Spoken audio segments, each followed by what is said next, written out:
And of course, it's 6:18 on a beautiful Friday morning. And I'm beside the winner of the recently held National Headlines elections. And of course, you know who was selected.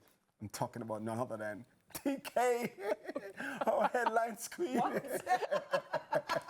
Good morning. I'll take it. I'll take it.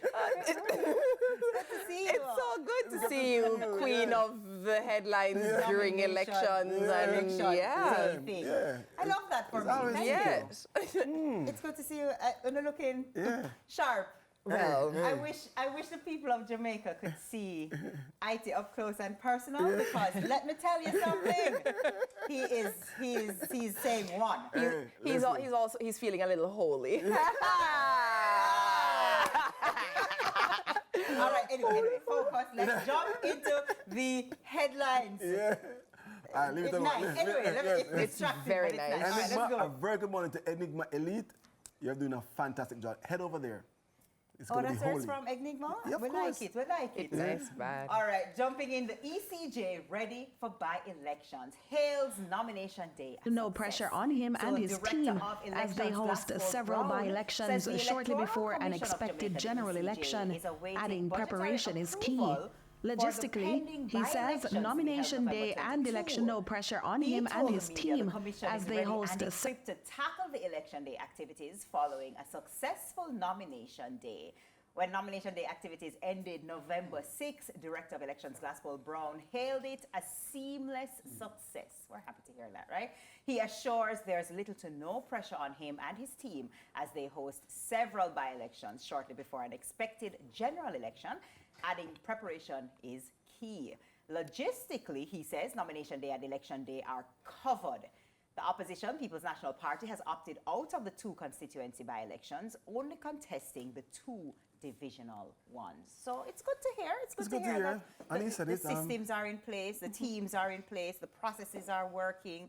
It's good to know, you know. And he's practiced in preparing, because he said it, you know, with hosting several by-elections, he's prepared for the general election, you know.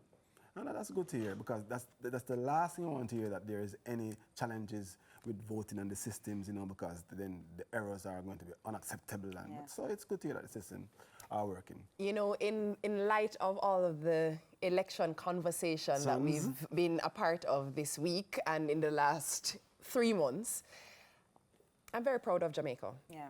I think Jamaica has a well-oiled machinery. I think that what we do works, and I think it can only be further refined. But one thing is for sure is we're not the back of bush. No.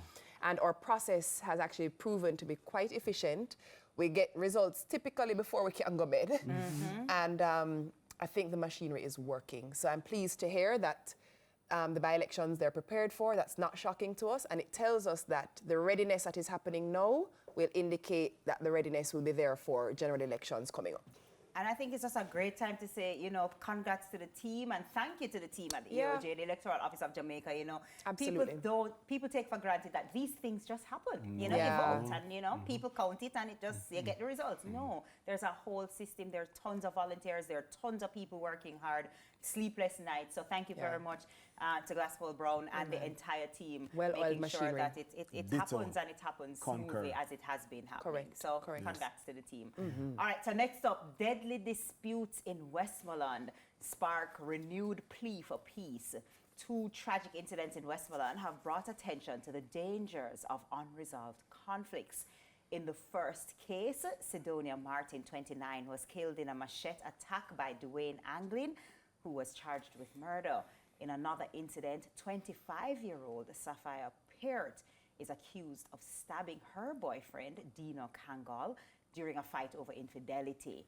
Despite a reported decrease in major crimes in Jamaica, a medical professional is calling for improved conflict resolution strategies, highlighting the severe consequences of violence, especially for young people. But you know, this is not an issue that you tackle when people become adults. No. This is an issue that we need to tackle from our kids in primary school. Because remember, you know, the formative years when the brain is forming the most and behavioral patterns are established the most is between 0 and 7. And so we have to establish for our children that it's okay to disagree. it's okay not to see eye to eye. And how do we rather resolve these conflicts without being eye for an eye and tooth for a tooth? And I mean, we really respond very violently, you know? I know what very is true. violently. What you have said, it has been said. Yes. And we say it all the time in our discussions. That's where the fix is. Correct. The fix is correcting it from there. So you hear it this morning on the show. We're talking about what is going to happen with the teachers and the parents, those who are in house, the guardians who are in charge. It has to begin there. Because we won't see it next. I mean, the JCF can do so much. And no more. Especially when it comes to domestic disputes, yes, right? You So know? they might be cracking down on gang violence, and they might be cracking down on other cases of crime and violence. But domestic disputes really, they happen inside the home. So what do we expect a government to do when people are, both instances, you know, is man and woman, you know, man and woman argument, you know? So there must be personal responsibility, and it must come with the shaping of how we operate socially. Conflict resolution is a big part of that. Well, two things. You know, we do have a system in Jamaica, the dispute resolution. There's an entire office in Jamaica that sends out mediators all across the island who can help you with dispute resolution, whether it's offices, whether it's, you know, interpersonal and things like that. So I think that maybe if more people utilized that system and service, that would be very helpful. But the other thing is, you mentioned, you know, all these things 0 to 7, and I agree. But I always wonder, there's so many things you have to capture in a child. So like, okay, you have to teach them how to manners. You have to teach them how to interact with people. You have to teach them dispute resolution and conflict resolution and management. You have to teach them emotional intelligence. Then they need to learn about finances, because it's practical that they learn even from early. And it's like, how do you do all of this from 0 to 7? And it all happens in tandem. It happens in tandem. It does, because a part of it is, perfect example. You come in a room and you say good morning.